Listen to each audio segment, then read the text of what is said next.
Focus TV national breaking নিউজে আপনাদেরকে স্বাগতম। আসুন জেনে নিই আজকের প্রধান সংবাদ শিরোনামগুলো। মধ্যপ্রাচ্যের সংকট সমাধানে যুক্তরাষ্ট্রকে চেষ্টা করতে বলেছে বাংলাদেশ।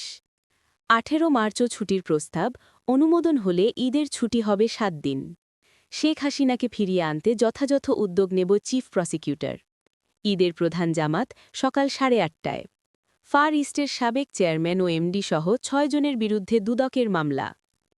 সংসদ সচিবালয়ের কার্যক্রম সম্পর্কে অবহিত হলেন চিফ হুইপ ও হুইপরা। শেরপুর 3 ও বগুড়া 6 আসনের উপনির্বাচনে প্রার্থীদের আপিল শুরু 6 মার্চ। হেলথ কার্ড চালুর নির্দেশ প্রধানমন্ত্রীর। অর্থবাদ, এবার শুধু পরিকল্পনার দায়িত্বে জোনায়েদ সাকি। দেশের স্বার্থ বিসর্জন দিয়ে আমেরিকার সঙ্গে কোনো চুক্তি করা হয়নি পররাষ্ট্রমন্ত্রীর। যেসব মামলার তদন্ত পুনরায় করা উচিত মনে করছি, সেগুলো করা হবে চিফ প্রসিকিউটর।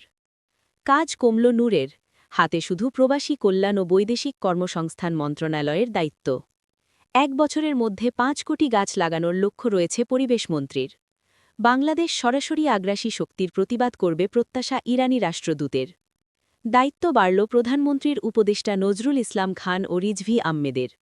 এগুলোই ছিল আজকের সর্বশেষ সংবাদ শিরোনাম। আমাদের পরবর্তী সংবাদ দেখার জন্য ফোকাস টিভির সাথে থাকুন।